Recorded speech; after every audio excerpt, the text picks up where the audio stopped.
What's going on, guys? It's Bryce again. Welcome to another episode of the Expedition to Try podcast, where I have no idea what I'm doing with my life, and I'm assuming a lot of you don't either. So we're going to try and figure it out together.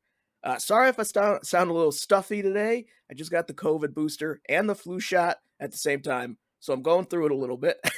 But, anyways, we're here to introduce you to another musician. I've been doing a lot of musicians lately. That's cool with me. His name's Dez, goes by Walkabout on his Spotify and everything. So, Dez, do you want to introduce yourself? Say a little about who you are? Yeah, of course. I go by Walkabout. It's my artist name. Bryce, thanks for having me on. Really happy to be here. I'm happy to talk. From Philadelphia initially. I live in Los Angeles. Just turned 22, and I've been releasing music under Walkabout for a couple years now, and just kind of living the dream. Not much else about it. So, what's your background with school? Did you go to college? I went to college for a little bit. Still on the fence a little bit about what I want to do with the whole college thing, but I went to USC, University of Southern California, um, and I was studying music production and loved it. Loved the school. Sometimes school's tough for me. It's never really been my thing. Never been the thing I've been best at. So it's a little battle to decide if I can make it to get back. I'm currently taking some semesters off and trying to figure my life out a little bit with the whole school thing. But yeah, So, a lot of people tend to stick it out when it comes to college. Like me hmm personally, I went in ready to study biology and sure. then decided I no longer wanted to pursue it, but I hmm did still finish my degree, um, even though I knew I wasn't gonna probably use it for like a lab scenario or any job. Right. So, what made you decide to leave school? Since a lot of hmm people don't tend to do that. It was definitely a couple reasons. The COVID thing was going on. It was probably this semester when we all got sent home for COVID that I kind of had these thoughts of, do I need school? Is it practical for me to do school? Is the cost worth the outcome? And I was enjoying my time off with COVID and not doing school, and I realized the positive impact that it had on my creativity with making music. Um, and it just that's kind of like a big thing that played into it, and that's kind of where I ended up here. Very cool. So let's to get into your music a little bit. Uh We'll huh. go all the way back.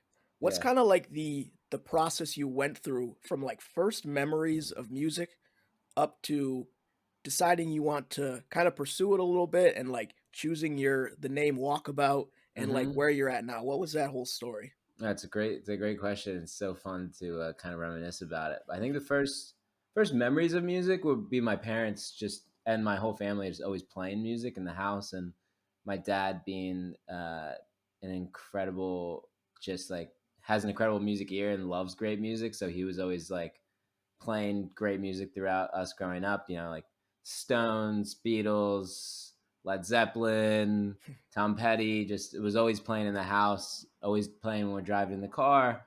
And it was very important to him that we always knew what we were listening to and the stories behind what we were listening to. So he would always tell us about the artists, stories behind the songs, and that was growing up.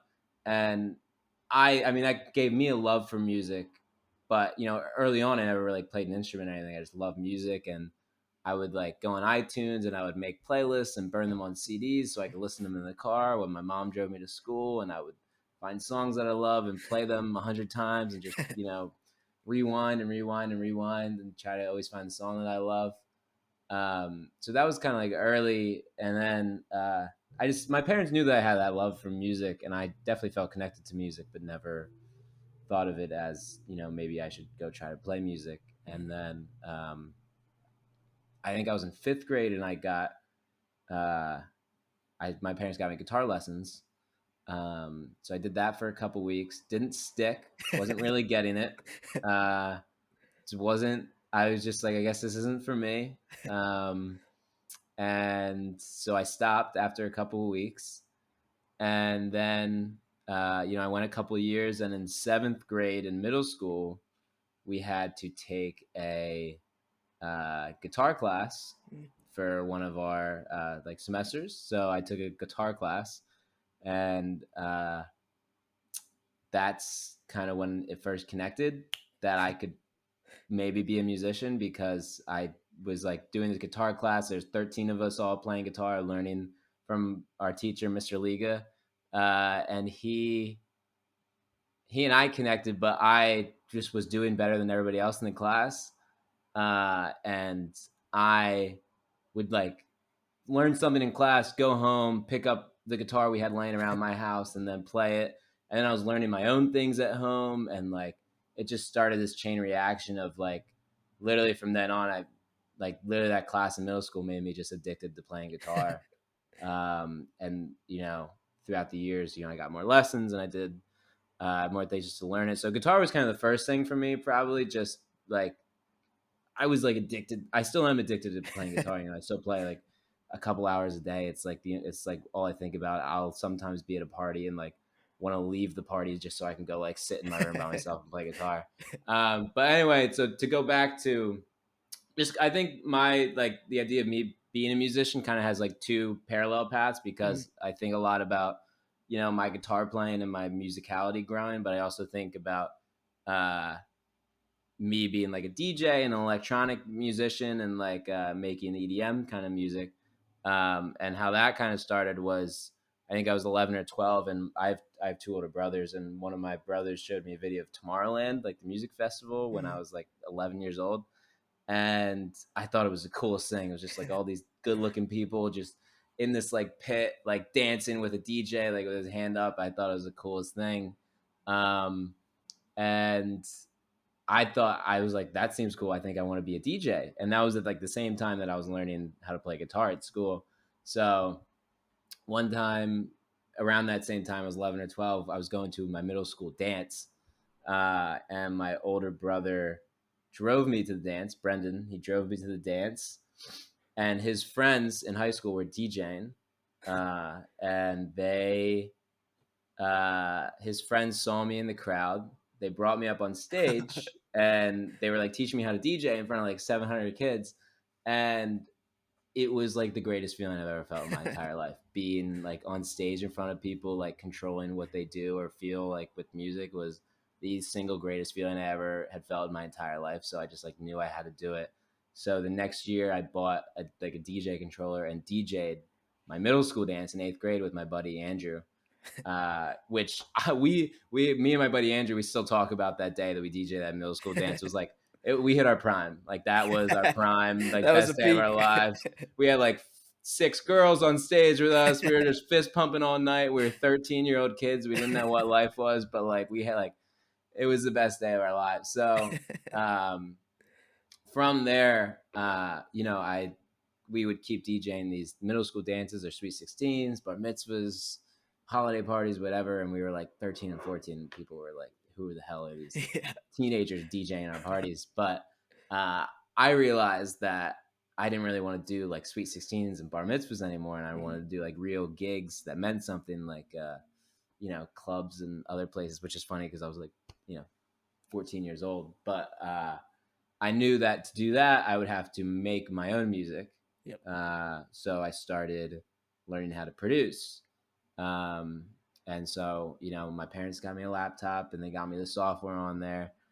And I spent like 2 years making horrible music. I still don't think I make great music, but I was spent like 2 years making just. Can I curse? Is that allowed? Absolutely. Yeah, so Yeah. I just spent 2 years making dog shit, uh, and it was fun because I was a kid and I was learning how to make music, and Yeah. also hard because I kept like watching YouTube videos of all these big DJs like being better than me. But eventually, I got to the point when I was 16 and I put my first song out on SoundCloud. It was called "In My Head," and it did really well. Got like 200,000 streams in a couple Wow. months, and this European dance label called Garuda reached out and they wanted to sign my record, which I thought was the coolest thing as like a 16-year-old kid. Yeah. Um, so I did that, and then I kept making music throughout the rest of high school, and then senior year, I of high school, I put out the song "Only Smoke Cigs on the Weekend," which is now my biggest song, most known Mhm. song, which I love that people like it. And so I put that out senior year of high school. Ended up going to USC in the first year of USC, and my buddy Luke set me up with my now label R&R Digital, who signed me, and um, that's kind of the basics. That was a lot. That was a lot. I'm sorry, but that's kind of the. I hope that answered your question a little bit. Oh, absolutely. Yeah, see, I like the long form questions because then I can get a lot of information. I You can just spew got a on lot. You got a it. lot of information. I'm gonna grab my computer charger. Yeah, so my main question after that is what made you think that the song you posted on SoundCloud, that first song, what Hmm. made that one good enough to post versus everything else you had created beforehand? I have no idea. I mean, like, I was a 16-year-old kid, so I was just like, I remember when I posted it, I woke up. I know my brother and I had gone to like a concert the day before I posted it, and I was like really inspired. And I was looking through like my private uh like songs on SoundCloud. Like you can upload like private songs, so I could Mhm, like send them to friends and stuff without having other people be able to find them. And I was inspired by that concert my brother and I went to the day before that, and I was just like, I should just post this and see what happens. So I put it out, and it seemed to do well, and it was like a pretty basic, just like future based like EDM song, and it did well. so what genre do you say you fall into?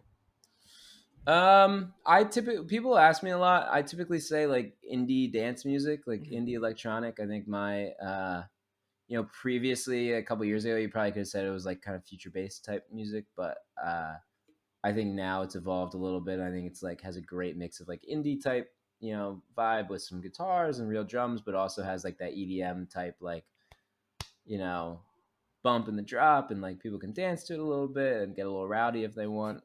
So I like to say like indie electronic, but it can fall into a lot of different. It's pretty pop too. I know. yeah. I think it's pretty pop on Spotify. So what sorts of bands or DJs or even just things in the world inspire you to create the music that you do?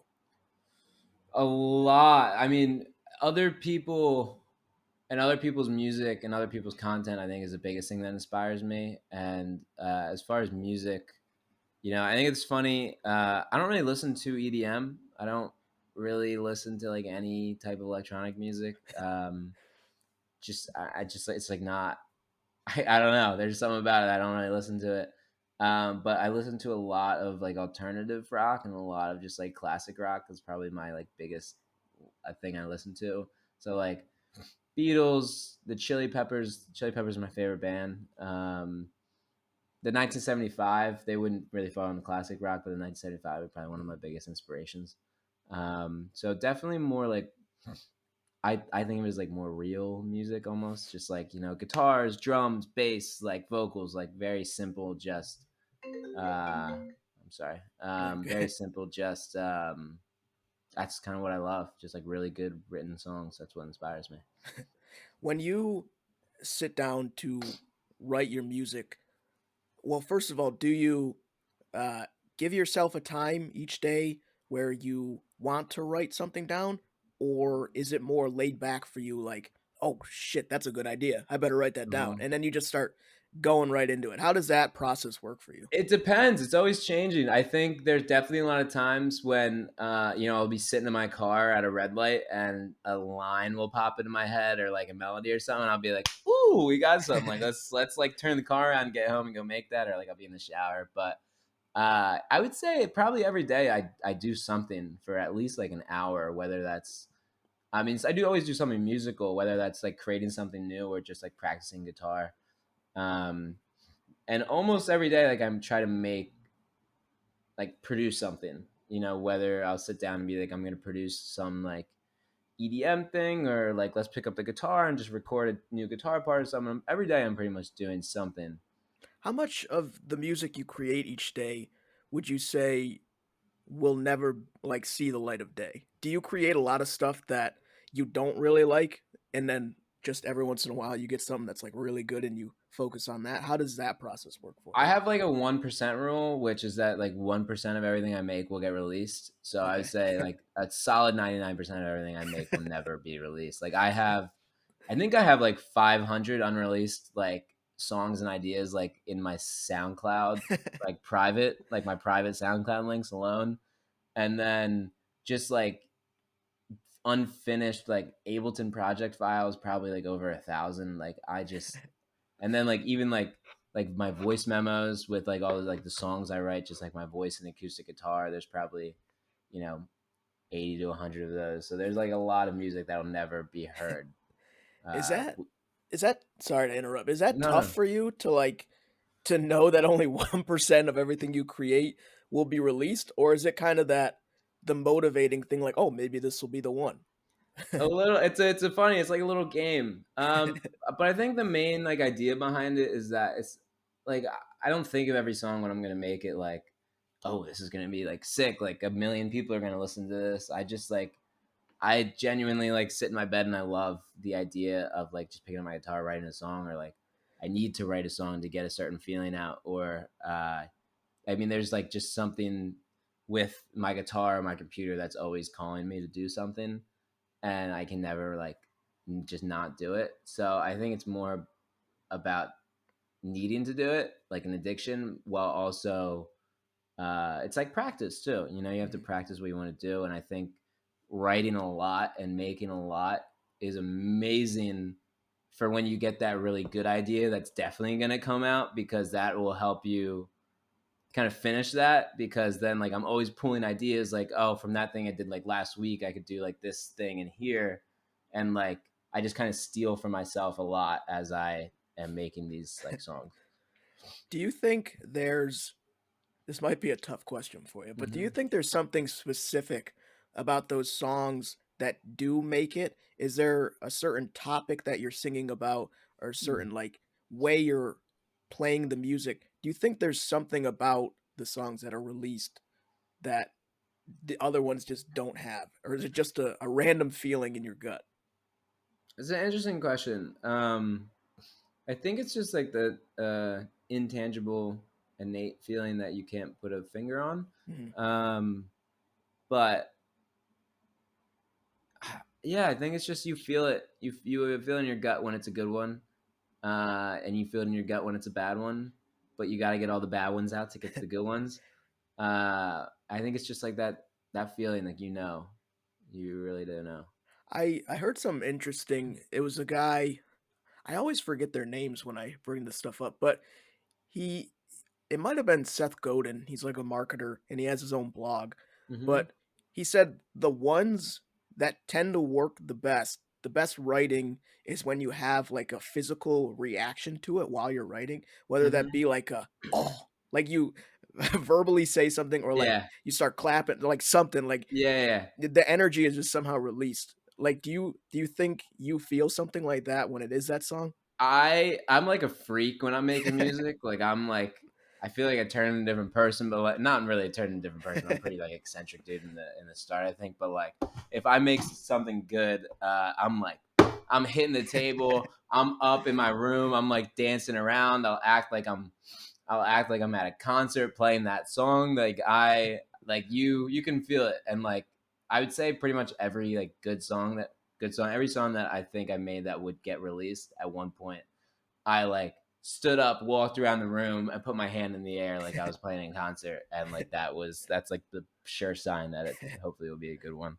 So, you're living out in LA now. Are you living by Yes, yourself or are you living with family, friends? I live with my buddy Colin, who is my best friend from high school. So it's a great situation. He's the I feel very lucky to have him live here with me, just because he's like my best friend. We've been best friends for like 7 8 years, and he's like my brother at this point. So it's really nice to have him out here. Uh, Does he think you're crazy when you start doing the walking around the oh, room with the I mean, hand? he thinks I'm. I think he thinks I'm crazy in the pretty general sense, but especially when I'm running around. I think he gets it now, though. I think he's like, it's Let him be. Let it's just it's don't his interrupt. time. He's gonna do it, and there's no stopping him. That's funny. So Yeah. what made you decide to make that transition from Philadelphia out to LA?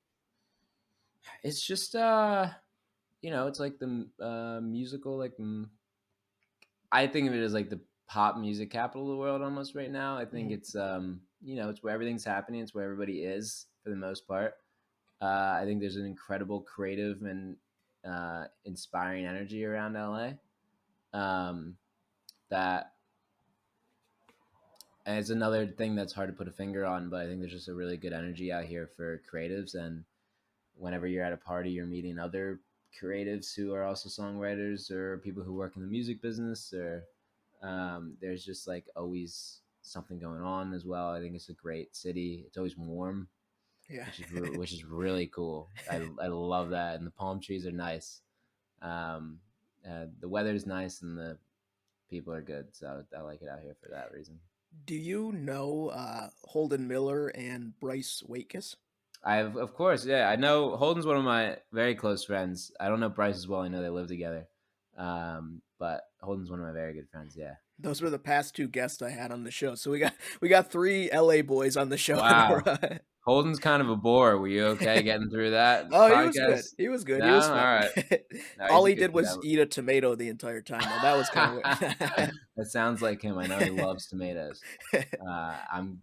He's a really good kid. Yeah, We have a blast. We play basketball a lot together. That's like our workout. Is we'll just go to the courts and play some basketball. But he's an amazing kid and an amazing musician. yeah. And we actually, um, he brought a song to me a couple months ago to produce. So I just produced one of his songs that I hopefully will be coming out. I'm probably Well, not allowed to say that, but I did just produce one of Holden's songs, and hopefully it'll get out there into the world. very cool. So Yeah. what are some of your short-term and long-term goals for your music career Whew. Um, or your that's life in interesting. general, to be honest? Yeah, I mean, long term goal, I just want to be a rock star, uh, which sounds so douchey, but it's also very true, and I try not to be afraid of that. I'm at the point where I feel like music's like the only thing I know how to do in a Mhm. certain sense, but I love that, and it's like the most comforting thing I have in my life. So long term, I would just want to be able to kind of do music successfully. I think it's just like really special to me. So I'd like that to be the kind of long term goal, and I'm very scared of the fact of a life not being able to do that. Yeah. But short term, I think is to have my new song that just put out do well. Hopefully, you know, having a song in the public eye is an interesting thing and a little nerve wracking thing. So I've gotten some good responses, which I'm happy about. And another short term is just to play some shows. I've been itching to play some more shows. I love being out on stage, so I'm hoping that comes soon. Is the most recent one's high school, right? Yes, yes. Yeah, I know your Instagram bio is if it hits 100,000 in the first month, you'll get a mullet. I know. I think I listened to it today. I think it was at almost 15,000. So Yeah. definitely not bad. You just It. released it a I think little it's. bit ago. I think it's at like uh, almost 20K at this point right Wow. now. So I'm actually getting scared. I said the mullet thing as a joke. Now, obviously, if it hits it, then I'll be both happy and disappointed because I love my hair where it's at right now. But I'm a man of my word, so I'll have to do it. It grows Uh, back. Don't worry. yeah, that's what they say. But you never really know. Yeah. What if that's the time where your body's just like, nah, Yeah, I'm done it's like growing hair. yeah, this is it. This is like this. We're cutting you off, buddy. Like you fucking disrespected us with this mullet thing, and now you're done. I could see that happening. I'll keep you updated on that. Yeah, I'll be expecting a photo like, "Oh shit, I had to do it." Like a video of you shaving your head. It would be great if it was like 99K, Yeah. day of 99K, and then I could just and then I'll just be like, be happy both ways. But yeah, it's doing well, and I'm happy it's out, and I love the song, and it's been in the making for a long, long time, so I'm just happy to have it out. What do you think your ideal life would be as it surrounds a music career? Like, because you don't, well, this is me personally. I don't Mhm. ever want my creative pursuit to be like the only thing I focus on. Like I want to be able Mhm. to take a step back every once in a while. That Right. may be different for you. So what do you think would be ideal? Just have a sustainable music career, I guess. I mean, I think everybody always has that human nature thing where they turn the thing they love into their job and then start to hate the thing they love, Yeah. which I know a lot of people in the music business have had. I have not had that yet. I really don't plan on having that. Maybe I will. You never know. But like, I just enjoy being able to pick up a guitar every day and play music. And I think long term, to sustainably be able to do that while hopefully maintaining, a healthy mental life and physical life would be the ideal situation. Mhm. Um, you know, hopefully have a family maybe if we make it there. You never really know. But yeah, that's probably the ideal long term thing. So what are you doing now to make sure you don't overwork yourself and like make sure that your mental stability is in check? Like, do you have any healthy habits that you feel work really well for you? No, I actually have a lot of unhealthy habits that I'm Okay. trying to break. But I would love to sit here and lie to you and say like I read every night before I go to sleep or like wake up and do 10 push-ups. But I don't. Um, and I'd say the healthiest habits that I have are going and playing basketball like 4 times a week, which is pretty disturbing as like a human being, but I like it. I mean, It's something. uh, as far as overworking myself, I would say I keep a pretty good balance of work and play, and I feel like I always get the things I need to get done, and I never try to think of making music or the idea of being creative is like I need like you need to do this right now, um, which makes it easy to do it whenever I want and whenever I feel like I have to Mhm. or need to or want to. Which I mean, I'm still making music every day, so like, there's not really a day that goes by without me making music. But that's not because I feel like I have to; it's just because I Yeah. typically want to. But yeah, So to start transitioning more into the practical side of things, uh huh. um, do you have a job outside of music? I work part time for a chocolate milk company just to help my brother out. Okay. Uh, and but other than that, no, I'm just doing music full time pretty much. You drink a lot of Uh, chocolate milk then? no, not really. No. Although their chocolate milk is good. It's called Slate, and it's really healthy, and it's like keto friendly and dairy free or lactose free, not dairy free. They're Okay. gonna get fired now. My brother's gonna fire me. But it's called Slate. It's great. But I'm sorry. What was the question? I got sidetracked. Just like what you're doing outside of music to support Mm-hmm. yourself. Oh yeah. No, I mean I pretty much only doing music. Like I said, I'm just helping my brother out. And besides that, it's just all music. And I'm very blessed to uh, have a record label. That's an awesome Mhm. record label that supports me. And I play some shows and I do some DJ gigs to support myself. And thank God my songs do well enough to also help support myself a little bit. Um, and I'm just hoping to keep that going because I'm so scared of having a job, Yeah. like a real job. It's like the most scary thing in my entire life. Yeah.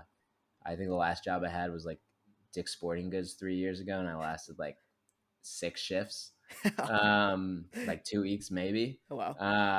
But hey, I was the head of the golf department by the end of those 2 weeks. But I just can't. It's tough. It's tough for me to do that. I don't know why. But yeah.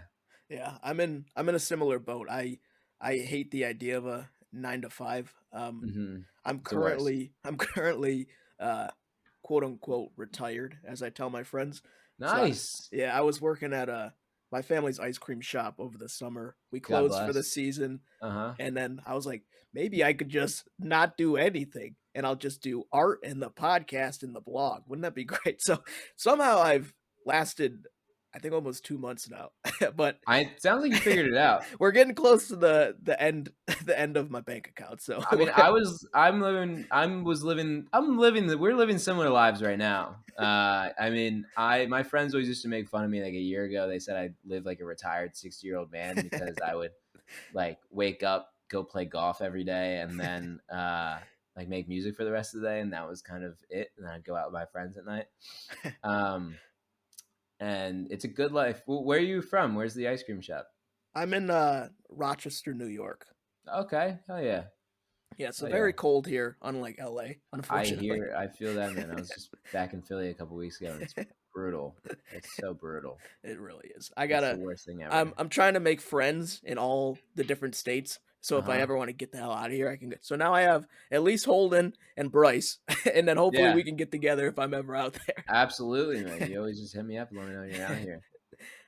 So oh shit, what was I gonna ask? Oh, so to kind of touch more on this, Hmm. what sort of sacrifices have you had to make in order to uh make music as much and as often as you do now? Um, Sacrifices. I think a lot of the sacrifices came earlier in my life.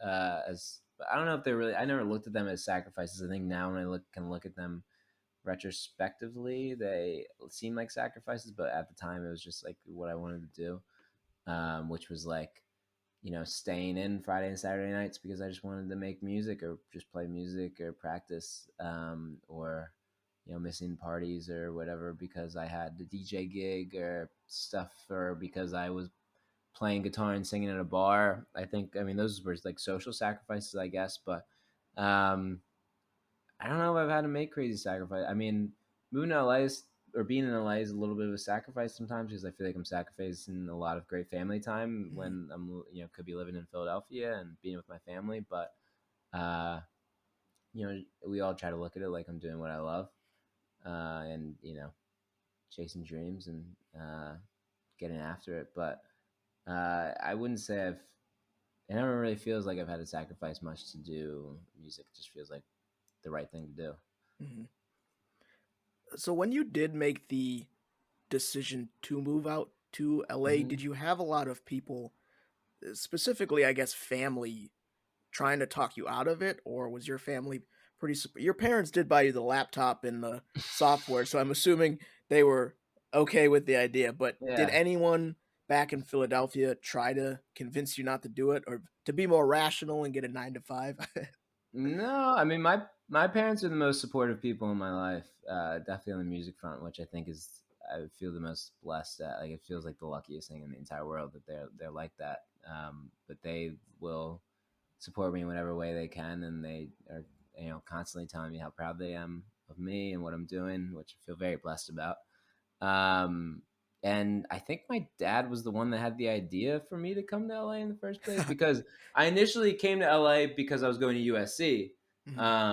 And I think my dad walked into my room one day and woke me up before high school one day, and he was like, "Hey, dude, we're going out to LA. We're gonna check out USC. Like, I really think you should go there." And I was like, "What, dude? Like, no way." And we went and I loved it and I applied and I got in. So I think he kind of spearheaded that whole thing. Uh, he's great like that. He's great with ideas and he's great with making them happen. So whenever something gets in his head, you always got to be worried because it's probably going to happen. But so he like kind of put the USC thing on me and I loved it.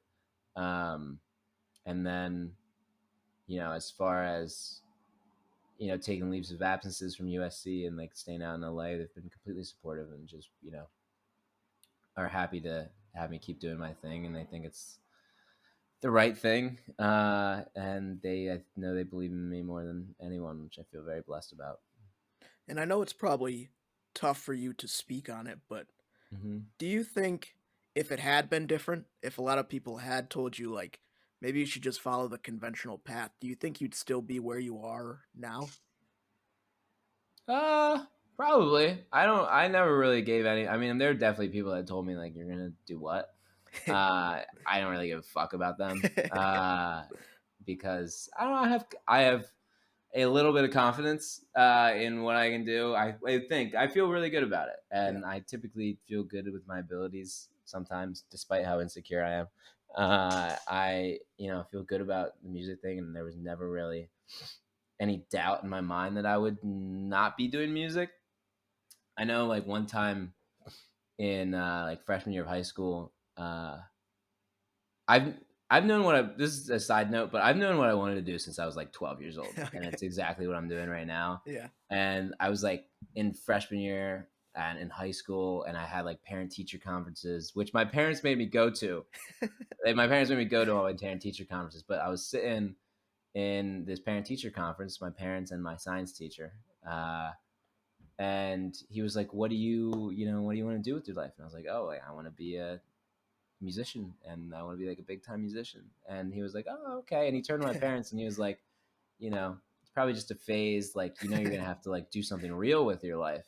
And he said Okay. that to me, and I was like, dude, what? Like, I don't think you understand like how much I'm going to do this. So there's definitely been people that have been, I guess, negative, but not really. I mean, I feel like generally, people were very supportive of me, and I feel very blessed about that. Like, it's pretty hard to imagine the times when somebody said they didn't think that I could do it, and then maybe that's just me being a douchebag. But I think I just think I've had a really incredible support system for my whole Mhm. entire life.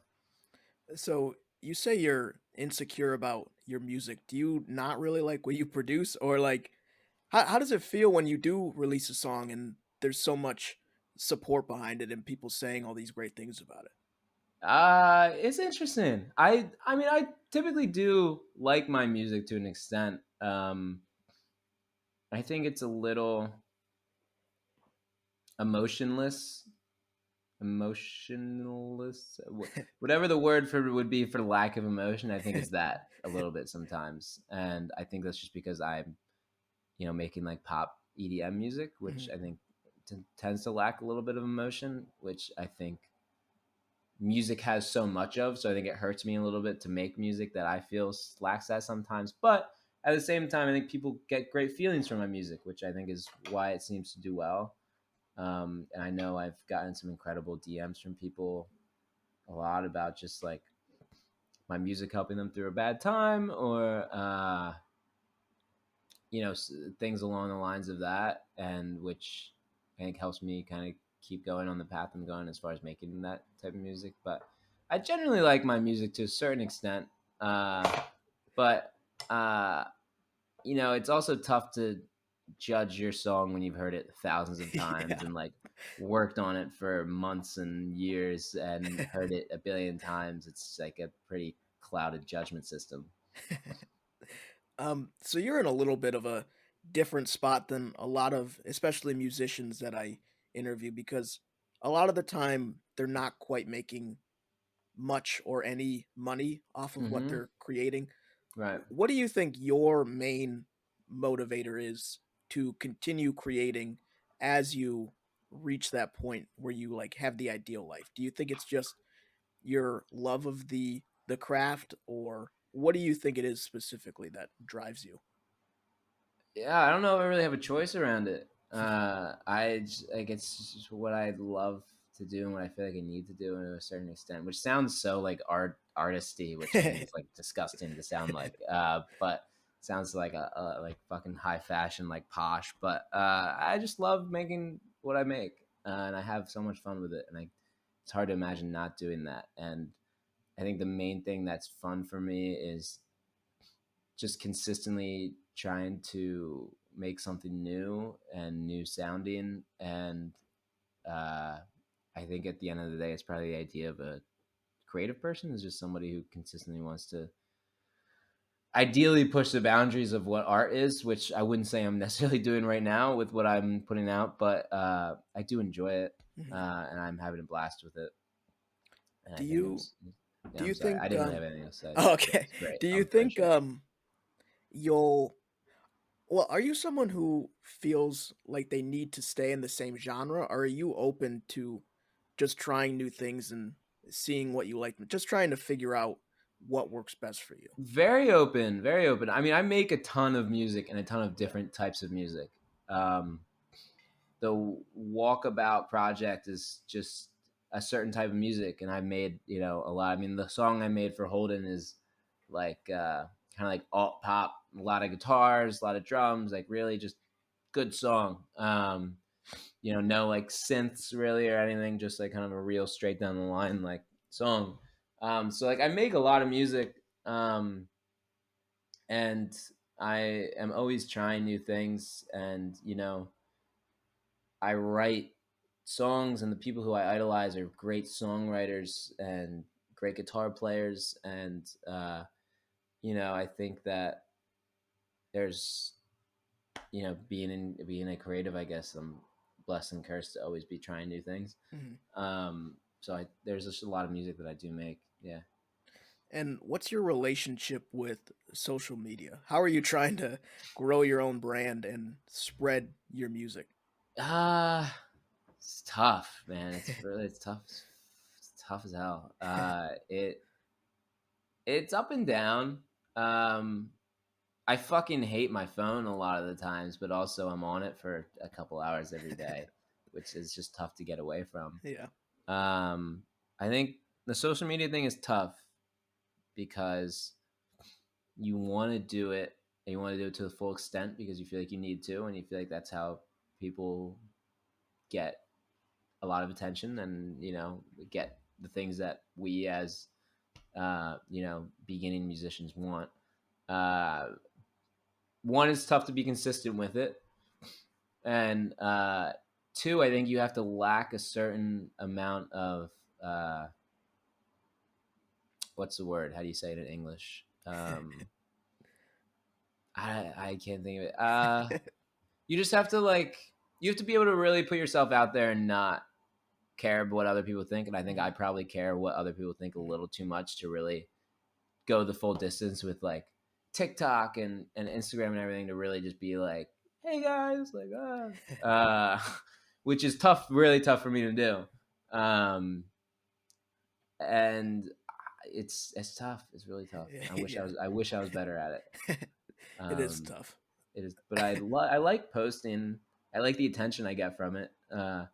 There are definitely some times where I can shamelessly say I've been like sitting alone in my room at night and being like, wow, I need some attention right now. And then I'll post just so people can, like and comment and make me feel good, which is probably a, probably a deeper issue than we need to get into right now.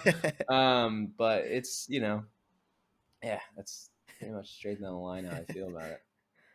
So, what for someone who's looking to pursue some sort of creative Hmm. passion like music or art or whatever it might be, what do you think the best way is for them to start pursuing that? Like, Mm. do you think there's a Um, surefire way for everybody, or like, what do you feel about that? no, I mean, I think the thing about the music business is it's different every time. You can't really nail it down to anything.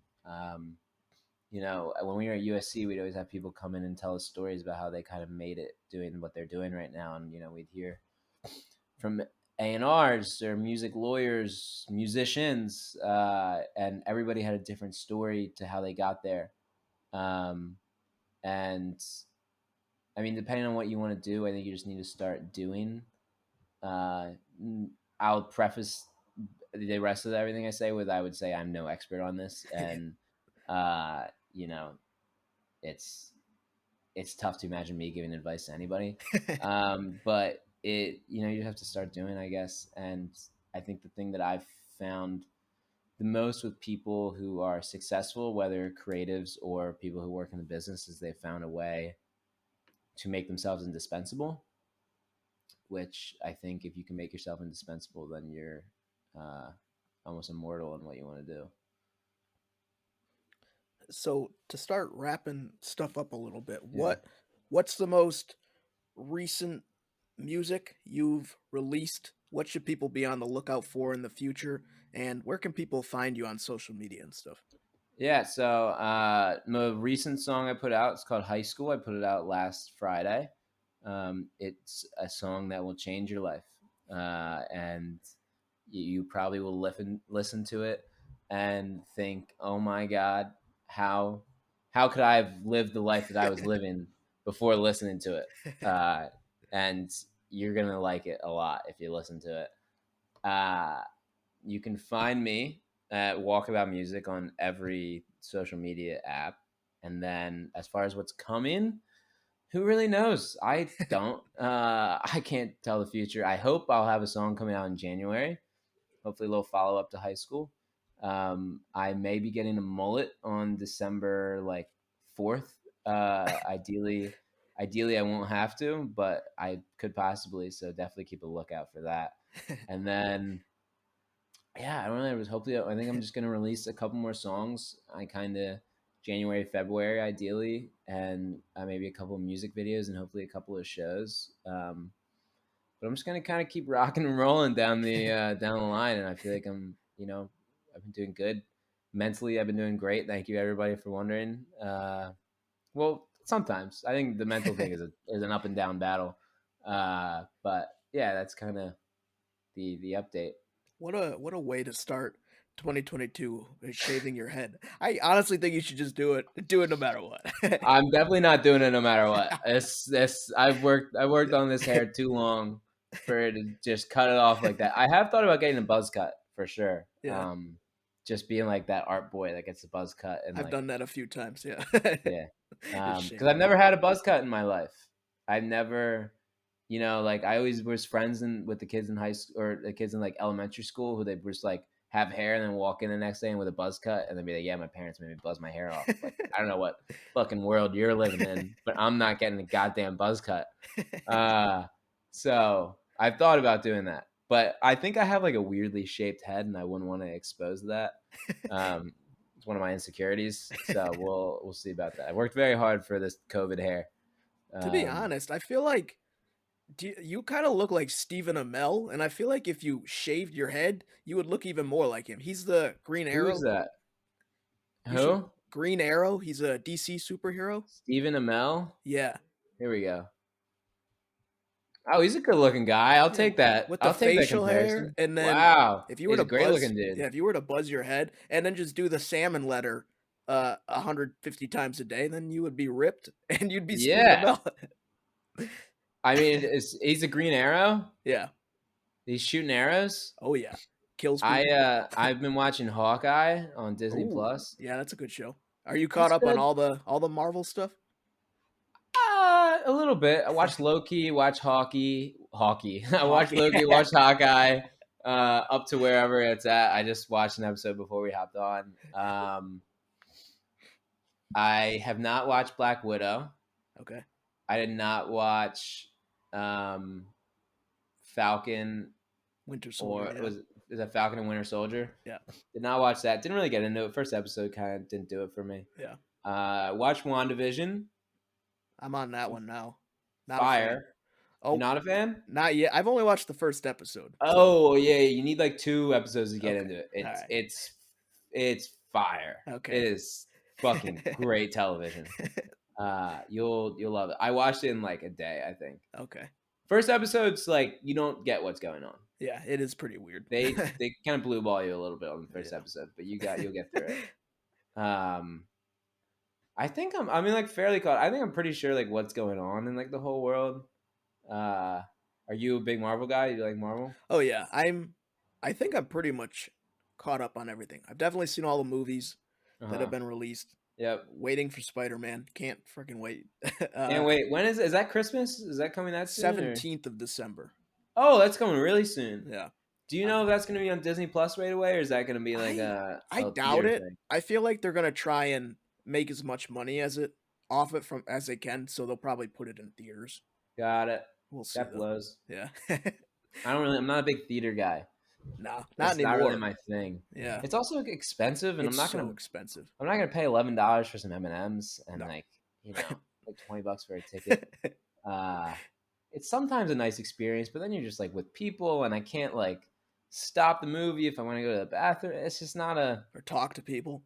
yeah. It's not yeah. Sometimes you're sitting with your friends, you got to ask questions. You want to. Are you a question asker when you watch movies? Oh That's a bit no. I'm no. the People always ask me questions. I'm like, we're watching the same movie. I don't have the Yeah, answers. yeah, yeah, yeah. Are you the person that yells at the person asking the question? Is that you, or are you like the dude? Come Sometimes, on. sometimes if they're too much, I'm like, hey, can you shut the hell up? We're Yeah, in the same spot right now. I don't know what's yeah. going on either. I definitely have friends that are like, they're like the yappers. I'm like, brother, come on. We're That's why watching. We're watching. you got to put the subtitles For on for those me and my people. roommate, we always get into it about phone movie watchers. We Mm. can't stand. It's like I get it. Like go on your phone a little bit during the movie. Like so you got to text someone. You know, you're talking to fucking girlfriend, boyfriend, whatever you're doing. Like you're on your phone doing it. But the people that are just like scrolling through I know. Instagram, watching the movie, we always talk about because we're watching a movie with someone and they're scrolling through Instagram. We give each other a look like, God There's damn it, they're this so person. so deprived of dopamine that they have to be overstimulated constantly. It's the worst because like you just want to be in the movie. I'm gonna be like obviously I'm watching Netflix sometimes and I'll like pull something up on the phone. But if I'm watching a movie, I want to be like in. Yeah. I want to be in the action. But it's been. Did you watch Dune? I have not yet. I tried to read the book twice and I stopped on the same page both times. No way. Yeah. That's funny. I can't read, so I'm still trying to figure that out. I would like to read the book though. Actually, It's pretty big. I would like to read any book. I've been like trying to get after reading for a long time, and it's very tough for me. My But I also been meaning to watch Dune. I hear it's incredible. my Uh, my friend and I follow this list. It's the 1001 books to read before you die. whoa, fucking wear a helmet, Jesus. It's the 1001 books to read before you die. Yeah, yeah, yeah. All fiction, so we're just working our way through that slowly but surely. Are you a reader? Are you a Oh pretty yeah. standard reader? I read 3 of the books on the list last week. So I Jesus. I crank them out. Yeah, Retired no. life, man. It's easy. It's great, dude. That's great for your brain. I wish I could do the same. And I've been trying to get into reading. I heard that writers. Somebody told me, one of my songwriting teachers told me writers read, which I thought was a great little bit. Which I'd like to start getting after a little bit, just because I do believe that, and I know in the smaller amounts of time that I have read in the last couple months, I've found some great stuff for my writing. It's just like you got to find the time. You got to be sitting, not doing anything, and then read a book. And it's you got to kind of practice it. I think it's a Yeah. practiced art.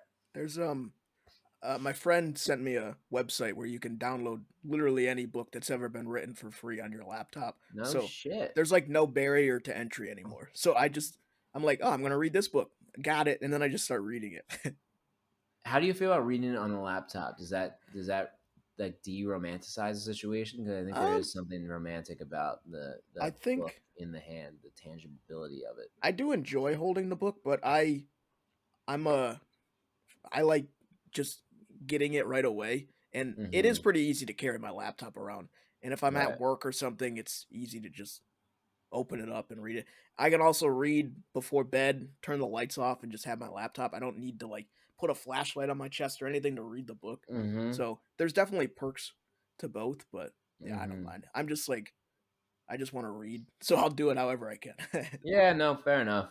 Fair enough. I think the idea of a real book is very romantic. Yeah. Feels like you're in a rom com. You're reading a book. Music playing overhead. Yeah, exactly. The background music coming through the. Do Inner you listen to music monologue. while you read? Are you a Oh, reader type I listener? can't unless it's No, like me neither. instrumental like jazz, I can. No lyrics. Definitely not.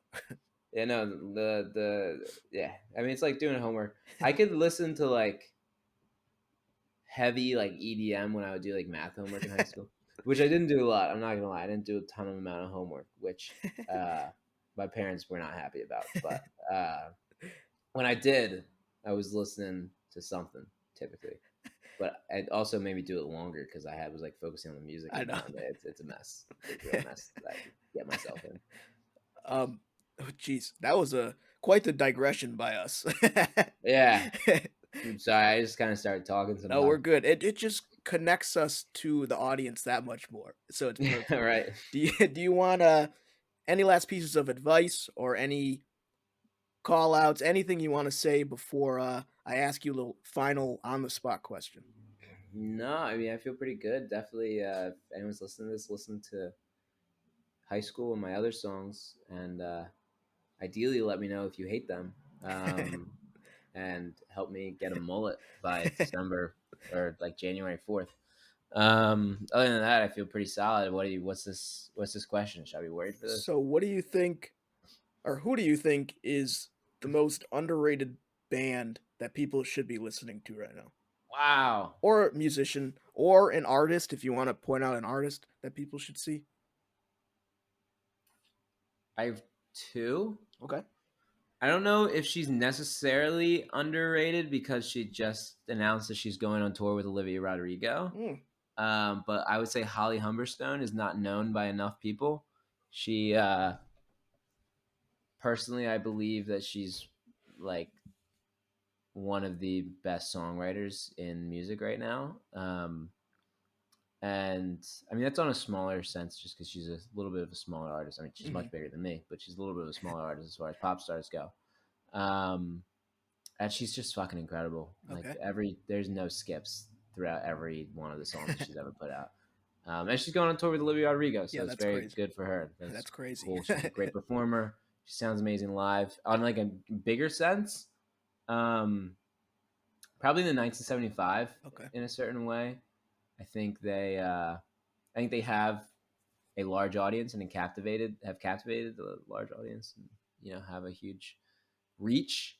But I think a lot of people kind of turn their heads at them sometimes. It's just like a teenage girl band, which they're just they're a great band. They make amazing music. Um, yeah, or Awesome. Dijon. Dijon's pretty underrated, I think. The mustard. You should listen to Dijon. He's a I'll great listen to musician. I'll He's listen. really good. I like getting these recommendations because Yeah. it's broadening my musical sense. I No, like he's pretty much amazing. everything. So Sure. Dijon just put out a record. It's a great record. And he's an amazing musician. awesome. Yeah.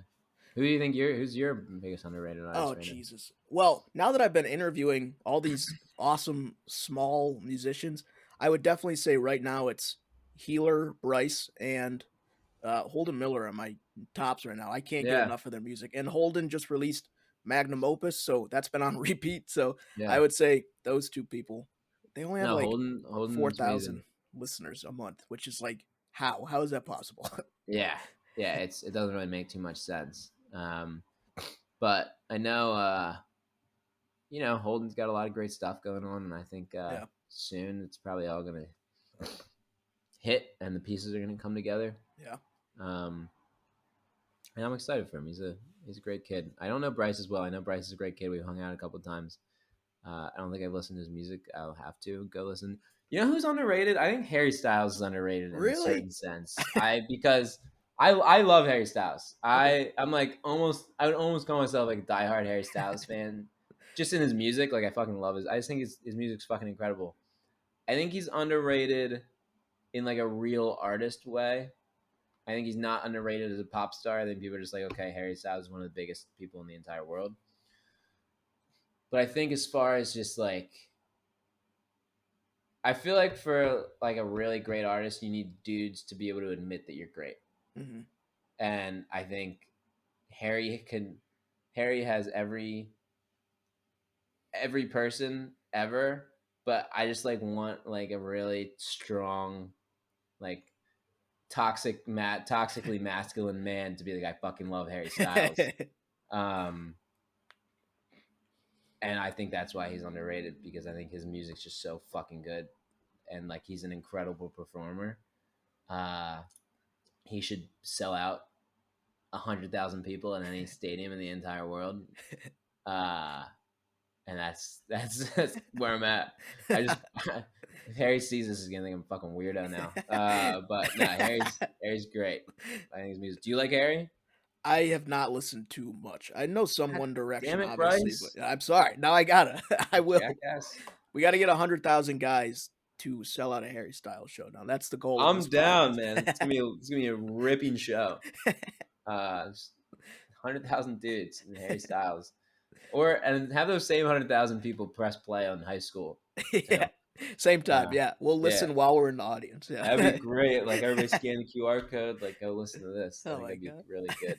Really good. But you listen to Harry, and then listen to Holly. Okay. and let me know what you think. All Holly's fucking incredible. I mean, Holly's right. special, and I All have right, a great. little Great. I got crush. more homework. I thought I was done with I have a homework. little crush on Holly. Oh, well. Well, I don't want that. Now I'm gonna have to do it. I'll have a I have crush a on her probably. small crush on Holly. Now she's gonna think I'm weird. She won't see it. There's no way. Nah, it's fine. uh, But yeah, those are my underrated. all right, rad. So thank you, Great Des, question. for coming on the show. Really Of appreciate it. course. Had an awesome time. Yeah, it's Come great, back man. anytime you want. I hope to see you live one day in LA with Of course. Bryce and Holden and whoever else I meet in LA, because that's the path we're Yeah, going on right now. which I'm sure is gonna be a lot. But I appreciate you having me on, man. It was a blast. Hope you had a good time. I had a great time. Um, appreciate everything, and we'll talk soon. Let me know when you're in the City of Angels, and we'll get after something weird. Sounds good. Thank you to everyone who listened as well. Hope you have a great day. Peace out and good luck, everybody.